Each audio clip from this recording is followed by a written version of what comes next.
early. 16-11, set number 1. WT has gone to 5 sets in its last 3 matches after a sweep of St. Mary's last Friday.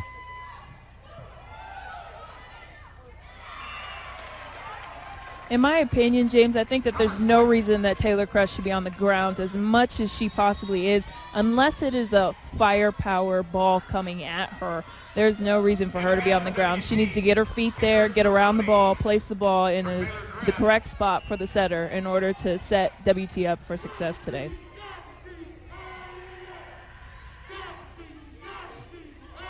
Johnson with the push, and Vogel has to put it over. And so WT has struggled with the serve as another tip shot falls right over the block.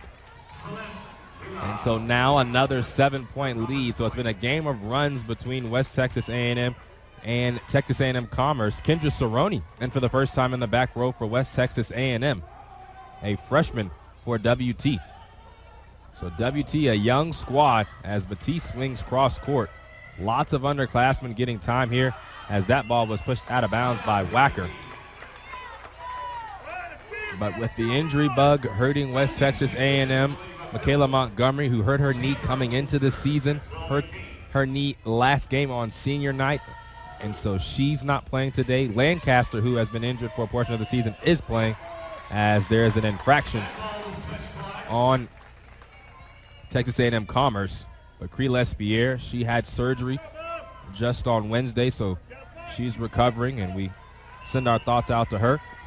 And so for West Texas A&M, had to grow up this season and has performed, but as we wind down the season, needing wins to find themselves in the NCAA tournament. The initial standings put them 9th as they're currently down 19-13 to Texas A&M Commerce in set number 1. Did not move from that 9th in the next standings, but did lose to Lubbock Christian. And then at this point in time, going to need a lot of wins here if they want to find themselves dancing once again.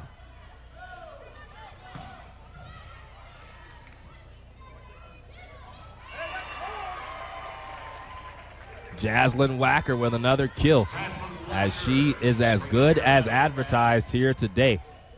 And a strong lead for Texas A&M Commerce trying to find their way to a set 1 victory. I was looking at stats, and last time Jaslyn Wacker had 19 kills the last time these two teams met. And that's pretty impressive in my book.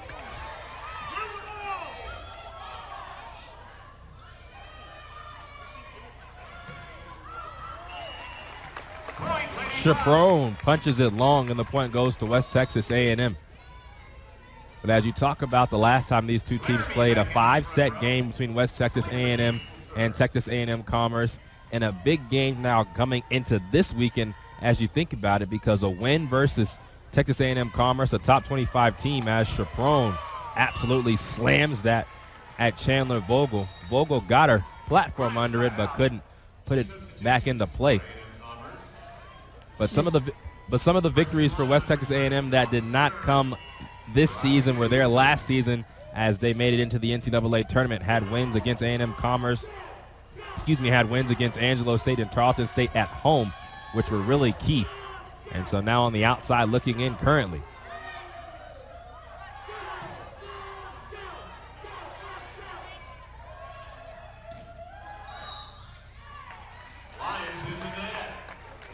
So a really aggressive defense for the Lions. They've had that call in the net a couple of times, but you'd rather the aggression than tentativity. That's correct. It's more impressive, and even better to just be more upfront, more aggressive, like you said, and put that power on the ball. And the correct word, ladies and gentlemen, is tentativeness. We are not making up words on the West Texas Sport Network, as a good stab by Batiste. Crest looking to go cross court, but puts it long. And now in firm control of set number 1 is Texas A&M Commerce.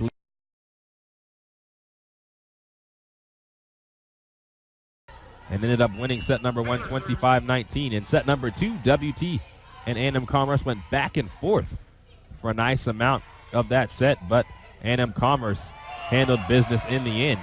And someone who's been handling business all day is Bina Injakam, now with 9 kills on 17 swings, hitting just less than 500 at 471.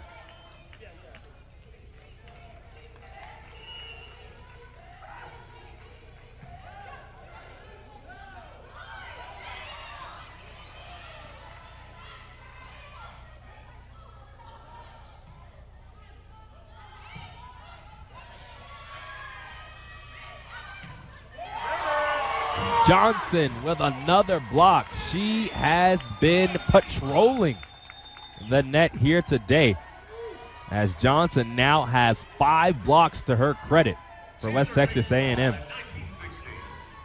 She just seems to have good timing, good eye visual, good gauge of the ball in order to achieve the points she's achieved today. And after all of the hard swings by Injakam, the softest of touches for the redshirt junior scores for A&M Commerce. 19-17, WT leads slightly here in set number 3, needing a win to continue this match.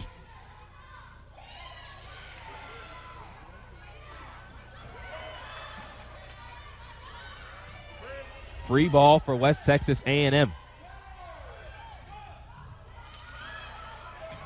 And Destiny Jones handles the overpass.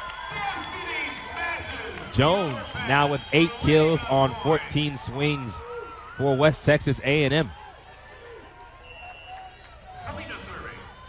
Selena Batiste to serve here as WT trying to get to that finish line. Jaren Wacker with the kill, as Wacker leads this team in kills per set. Her sister, Jaslyn Wacker, has entered the game, and she was the first ever all-academic All-American for Texas A&M Commerce, was also second team All-LSC last year.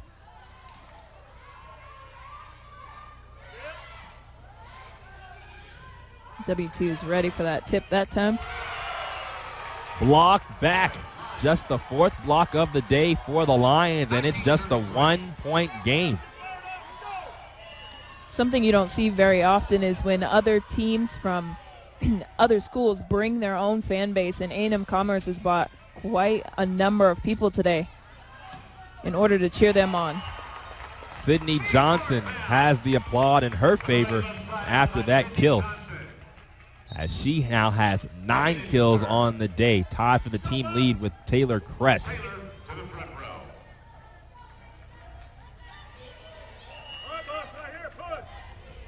Megan Kiesler now to serve, as Wacker swings out. A rare miscue for her on the day.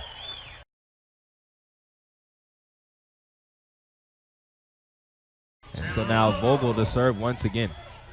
She thought it was an overpass. It was not.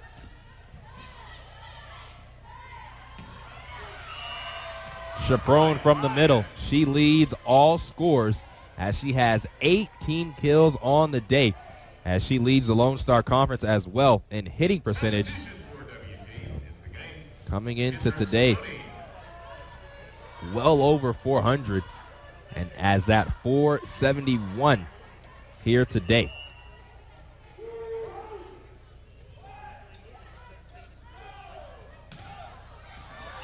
Long by Lindsey Smith, and now the largest lead in any set for Texas A&M Commerce.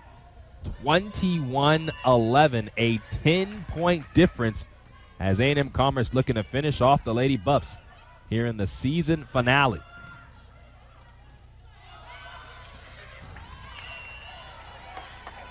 Point for West Texas A&M. We have a new back row player. Seems a little lost, but now we're just going to sub her back out.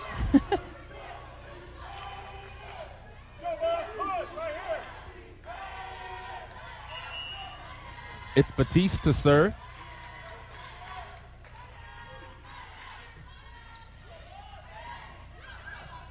And a rare miscue for Texas A&M Commerce.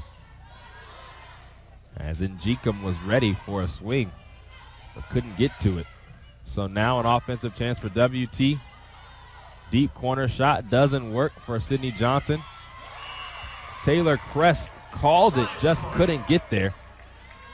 As now the Lions continue to lead now by double digits.